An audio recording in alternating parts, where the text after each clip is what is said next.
अभी जब हम ये प्रोग्राम स्टार्ट कर रहे हैं, वाशिंगटन के अंदर एक IMF की सीनियर ऑफिशियल की प्रेस कॉन्फ्रेंस चल रही है, जिसमें उन्होंने इंडिकेशन दी है कि 25 सितंबर को IMF बोर्ड पाकिस्तान के प्रोग्राम की मुमकिन तौर पर मंजूरी दे सकता है। उससे पहले आज स्टेट बैंक गवर्नर ने भी कहा कि जो $2.5 अरब का फाइनेंसिंग गैप जो पाकिस्तान को बॉदर कर रहा था, चाइना और सऊदी अरब से हम कुछ इजाफी वसाइल लेने की और चाइना से कुछ लोन रोल ओवर्स की कोशिश कर रहे थे, वो मामला ड्रैग हुआ कुछ अरसे के लिए, कुछ हफ्तों के लिए।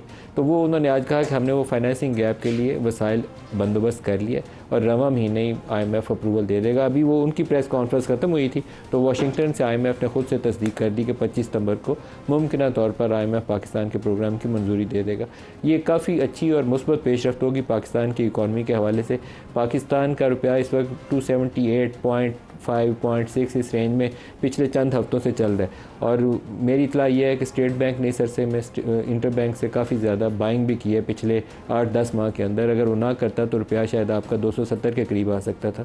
तो उस हवाले से ये मुस्बत खबर इसलिए है कि आपकी रेटिंग आउटलुक इम्प्रूव हुई है। IMF का प्रोग्राम अगर IMF ऑन बोर्ड आ जाता है तो बहुत सारे बायलैटरल और मल्टीलैटरल फंड जो रुके हुए हैं वो भी आएंगे, तो आपकी रिजर्व्स की और रुपए की सूरत हाल पहले से काफ़ी ज़्यादा बेहतर हो सकती है। स्टेट बैंक ने आज मॉनेटरी पॉलिसी का ऐलान किया है जिसमें 2 परसेंटेज पॉइंट या 200 बेसिस पॉइंट्स उसको कहते हैं वो रिडक्शन की है। इसमें भी बहुत ज़्यादा गुंजाइश थी, वो 250 बेसिस पॉइंट्स या 300 बेसिस पॉइंट्स भी कर सकते थे, लेकिन IMF के प्रोग्राम के एंटिसिपेशन में स्टेट बैंक जो था वो इतना डरा और सहमा हुआ है कि पिछली दफ़ा भी उसने हाथ हल्का रख के रिडक्शन की, इस दफ़ा भी हाथ हल्का रख के उसकी कमी की।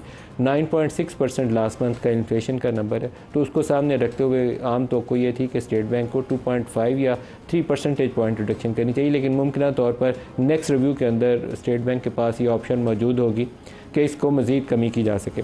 प्रोग्राम में जो पोलिटिकल टॉपिक्स हैं उनकी तरफ आते हैं और पोलिटिकल इशू जो सबसे बड़ा इस वक्त हॉट एंड थॉर्नी इशू है वो KPK की सिचुएशन भी है, लॉ एंड ऑर्डर के हवाले से भी और पोलिटिकल सिचुएशन भी है।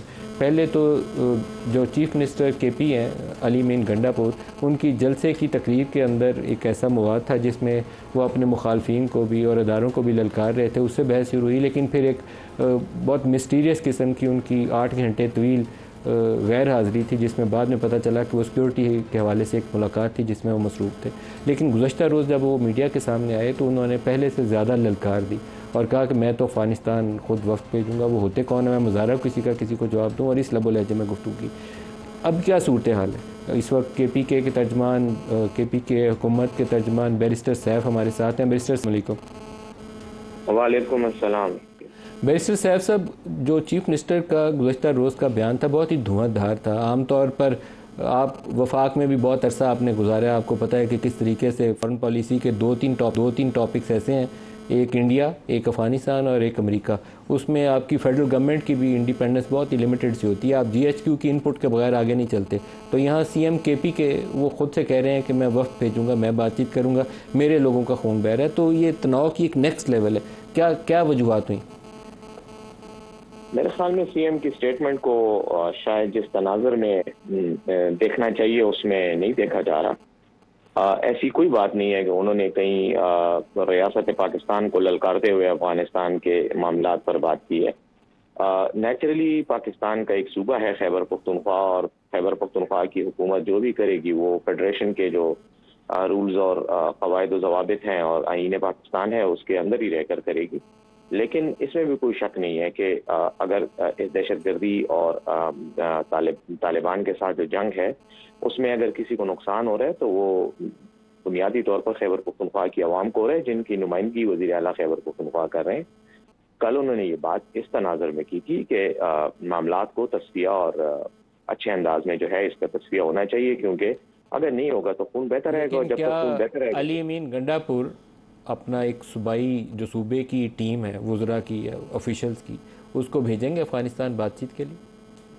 देखें, अली अमीन साहब ने तो ऐसी कोई बात नहीं की। उन्होंने तो अभी अगर कोई बात, अगर इस सिलसिले में कोई पेशरफ होती भी है तो जाहिर है कि जो मुतल्लिका बात तो उन्होंने की है, उन्होंने क्या मैं सूबे की हैसियत से वक्त मलिक साहब, मैं वहाँ मौजूद था ना, इसलिए मेरे सामने ही बात हुई है, इसलिए मैं उसी कॉन्टेक्स्ट में कॉन्फिडेंस के साथ ये बात कर रहा हूँ ना कि बिल्कुल उन्होंने की है। लेकिन उस करने के से पहले भी तो कई मराहल होंगे ना। एक होती है बात ख्वाहिश का इजहार या अपने मकसद का इजहार, और कुछ होता है फिर तरीक़ा कार कि कैसे वो होगा। तो उसमें यकीनन जो कवायद ज़वाबित हैं उन्हीं के तहत, तो गवर्नर ऐसा तो नहीं हो सकता कि जहाज़ में अपने बंदे बिठा के काबुल भेज दें। बंदे कैसे जाएंगे? काबुल की हुकूमत भी तो उसको जो है मतलब रिस्पॉन्ड करेगी उस दावत को या उस विजिट को। और लेकिन ये हैविंग सेड ऑल दिस, आज अफगान कौंसल जनरल से भी बात हुई है। उन्होंने यही कहा है कि हम चाहते हैं कि दोनों मुल्कों में अच्छे ताल्लुकात हों और ये जो टेंशन है ये ख़त्म हो। रोज़ तकरीबन हर दूसरे तीसरे दिन बॉर्डर पे हमारा उनके साथ क्लैश होता है, जिसमें दोनों जानिब से लोग जो हैं वो जान बहक होते हैं, जो कि अफगान फौज जो है वो खुद बॉर्डर के ऊपर मौजूद है। अफगानिस्तान की जो फौज है वो बिल्कुल वहाँ पे मौजूद है। जाहिर है उनके लोग वहाँ पे जो बॉर्डर सिक्योरिटी तो का काम अफगान कर रहे फौज हैं। पाकिस्तानी इलाकों में जब अगर तोप या गोले बरसाएगी तो फिर क्या होगा? फिर तो ये इट्स अ वेरी तो बैड क्या साइन। मैंने या कहीं पे मेरी गुफ्तगू से आपको कोई ऐसे शक हुआ है कि मैं ये कह रहा हूँ कि वो गोले बरसाएं और हम ना लड़ें? हमने तो कोई ऐसी बात नहीं की। हम लेकिन तो इट्स कह अ रहे वेरी हैं कि ये नेगेटिव जो इशू है, साइन बैरिस्टर साहब, अगर वो यार अफगान ये बॉर्डर इट के इज ऊपर नॉट बैठ अ के गोले नेगेटिव बरसा रहे साइन। सर ये बिल्कुल नेगेटिव साइन नहीं है, अनलेस कि आप इसको नेगेटिव पेंट करें वो आपकी मर्जी है। लेकिन उन्होंने यही कहा है कि हम तस्फिया चाहते हैं, हम बातचीत चाहते हैं, हम राजीनामा चाहते हैं, हम जंग को ख़त्म करना चाहते हैं। वो जंग जिधर से भी शुरू होगी, चाहे उनकी तरफ से हो चाहे हमारी तरफ से हो, जिधर भी है जो भी वजूहात हैं, वजूहात को ख़त्म करने की बात है।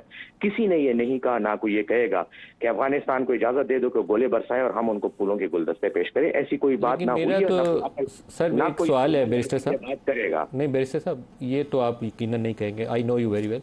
मेरा तो इशू ये है कि अफ़गानिस्तान जिसको हम साल से कहते हैं कि हमने अफ़गान महाजरीन भी रखे, हम आपकी मदद भी कर रहे हैं, वो बॉर्डर के ऊपर आके अगर हमारे ऊपर गोले फेंक रहे हैं तो it's a very negative sign.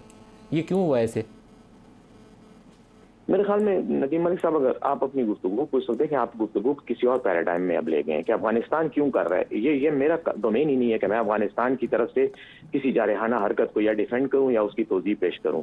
मेरा काम तो यह है कि मैं अपनी बात करूं कि भाई हम क्या कर सकते हैं। तो हम यही कर सकते हैं कि अगर वो गोला मारते हैं हम उनको 2 गोले मारें, जो कि हम कर रहे हैं। और अगर वो बातचीत का कोई रास्ता खुलता है तो हम वो रास्ता भी अडॉप्ट करें।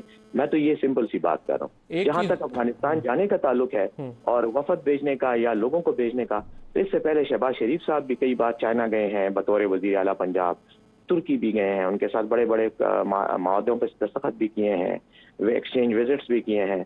हम भी अगर चले गए तो कौन सा हमने रियासत पाकिस्तान के खिलाफ बगावत कर दी? अगर कोई ऐसा बंदोबस्त हो सकता है तो मैं नहीं समझता कि उसमें कोई ऐसी रुकावट होनी चाहिए या उस पर किसी को एतराज़ होना चाहिए या हमें गद्दार डिक्लेयर करने का मौका उनको नहीं मिलना सर, चाहिए। मेरे गद्दार सामने तो ऐसी किसी को डिक्लेयर ही नहीं करना चाहिए, तो गैर ज़रूरी बातें हैं। सियासी लोग आप और इस तरह की बातें करते हैं। लेकिन एक चीज़ और मुझे बता दें, इस वक्त जो केपी के अंदर बाज़ इलाके ऐसे हैं जैसे लक्की मरवत है, वो पुलिस वाले प्रोटेस्ट चल रहा है, रीज़न? पुलिस के अपने तहफ़्फ़ुज़ात हैं। पुलिस ये समझती है कि उनको उस तरह से मुसल्ला नहीं किया गया या उनको इस तरह से मौका नहीं दिया जा रहा कि वो दहशतगर्दों के खिलाफ जंग कर सकें।